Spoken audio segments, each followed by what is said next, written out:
Telugu Desam party రాష్ట్ర అధికార ప్రతినిధి పిఠాపురం మాజీ ఎమ్మెల్యే వర్మపై సోషల్ మీడియా వేదికగా తప్పుడు ప్రచారాలు చేస్తున్న రాయుడుపై చర్యలు తీసుకోవాలని పిఠాపురం పట్టణం పోలీస్ స్టేషన్లో తెలుగుదేశం పార్టీ నాయకులు ఫిర్యాదు చేశారు. తెలుగుదేశం పార్టీ నాయకులు కొండేపూడి ప్రకాష్, ఇతర నాయకులు, కార్యకర్తలు ఆంధ్ర బ్రేకింగ్ న్యూస్ రాయుడు ఎండీపై ఫిర్యాదును పిఠాపురం పట్టణ ఎస్ఐ మణికుమార్కు అందించారు. ఈ సందర్భంగా కొండేపూడి ప్రకాష్ మీడియాతో మాట్లాడారు. కార్యక్రమంలో కొరుప్రోలు శ్రీను, నల్లా శ్రీను, సూరవరపు సుబ్బారావు, కోలారాజు, కన్నాసుల రాజా, నాగార్జున, మొల్లి, నాగమరడి రాజు, వరద సత్యబాబు, అడ్డూరి శ్రీనివాస్, గొడుగు సూరిబాబు, గౌతు చక్రం తదితరులు పాల్గొన్నారు. 4,000 కోట్లు ఫోకస్ అవుతుంది కదా, ఇవన్నీ డైవర్ట్ చేయడానికి అని చెప్పి 2 రాష్ట్రాల్లోనే అత్యంత ఆదరణమైన వ్యక్తి ఇప్పుడు ఇలా వర్మండి.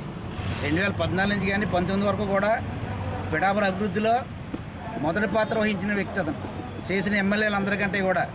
అటువంటి వాడి మీద ఏదోటి సోషల్ మీడియాలో పెడితే ఫోకస్ అవ్వడం అని చెప్పి చేయడం తెప్పించింది.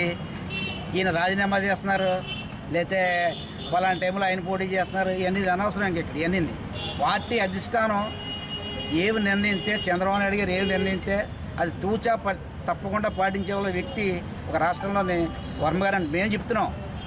అటువంటి వ్యక్తి మీద ఏదో సోషల్ మీడియాలోని ఈయన రాజీనామా చేస్తున్నారు, అవి చేస్తున్నారు. సోషల్ మీడియాలో కాదురా బాబు, ఎవడో ఎండీ అంటే ఎవడో పూర్తిగా ప్రతిపక్షంలో కూడా మమ్మల్ని చూసి ఉంటాం.